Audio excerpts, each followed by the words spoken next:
السلام علیکم، میں محمد شمس STV اردو سے۔ ہماری زندگی میں ہمارا خوف، ہمارا ذہن، ہمارا لاشعور ہم سے بہت سے ایسے کام کروا لیتا ہے جو ہم شاید ہوش میں کر ہی نہ پائیں۔ لاشعور ایک ایسی طاقت ہے ہمارے اندر جو ہمارے پورے جسم کو، ہماری سوچوں کو، ہمارے انداز کو، ہمارے طریقوں کو 24 گھنٹے جب ہم جاگ رہے ہوں، جب ہم سو رہے ہوں، ہر وقت کنٹرول کرتا ہے اور آبزرو بھی کرتا رہتا ہے۔ اس دوران میں جو بھی اسے معلومات ملتی ہے اس کے مطابق وہ اپنے آئندہ ڈیسیژنز لیتا ہے۔ لاشعور ایک ایسی چیز ہے جو ناٹ کے سخت خلاف ہے۔ اگر ہم کوئی ایسا فکرہ بولیں جس میں ناٹ یا نہیں کا لفظ استعمال ہو، یا کوئی ہم سے بات کرے جس میں ناٹ یا نہیں کا لفظ استعمال ہو، تو ہمارا لاشعور عام طور پہ ایسی سچویشن، ایسے فرد اور ایسی تحریر کو پسند نہیں کرتا۔ خیر، ایک خاتون کا قصہ سنانے جا رہا ہوں۔ عید کا دن تھا، ایک خاتون چاول پکا رہی تھی۔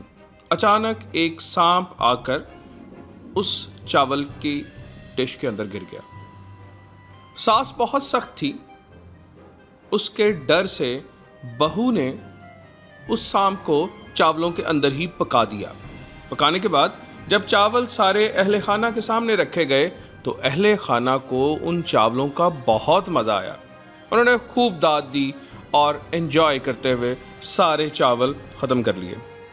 اگلے سال اسی دن، عید کے دن، دوبارہ سے چاول پکائے گئے، لیکن اس دفعہ سانپ نہیں گرا تھا۔ لیکن اہل خانہ کو اس لیول پہ ان چاولوں کا مزہ نہیں آیا۔ انہوں نے یہی چاول کھائے لیکن پچھلے سال کے چاولوں کی بہت تعریف کی۔ اسی طرح کئی سال گزر گئے۔ ایک دن ساری فیملی بیٹھی ہوئی تھی۔ بہو کی جو ساس تھیں ان کا اب غصے کا وہ لیول نہیں رہا تھا، اب وہ کول ہو چکی تھیں۔ اب بہو بھی اپنے پاؤں جما چکی تھی۔ جب سارے اہل خانہ بیٹھے ہوئے تھے تو اس نے اپنے دل کا بوجھ ہلکا کرنے کے لیے سب کے سامنے ایک بات بتائی کہ کیا وہ آپ کو چاول یاد ہیں جب آپ کو بہت مزہ آیا تھا عید پہ؟ سب نے دوبارہ سے تعریفیں کی۔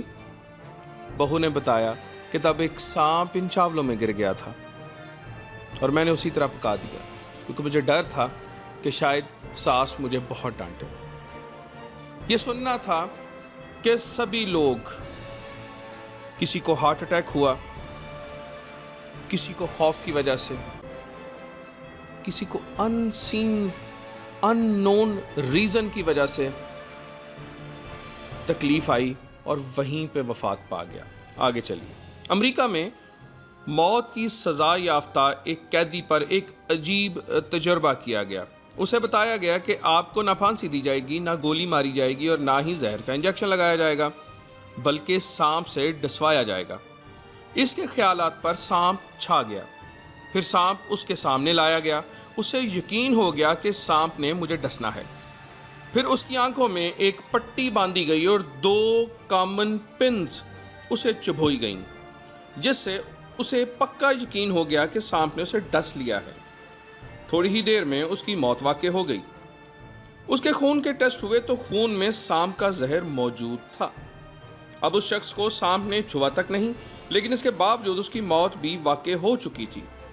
خوف، یقین جانیے آج جتنی اموات خوف کی وجہ سے ہو رہی ہیں اتنی شاید کرونا کی وجہ سے نہیں۔ اور اس قتل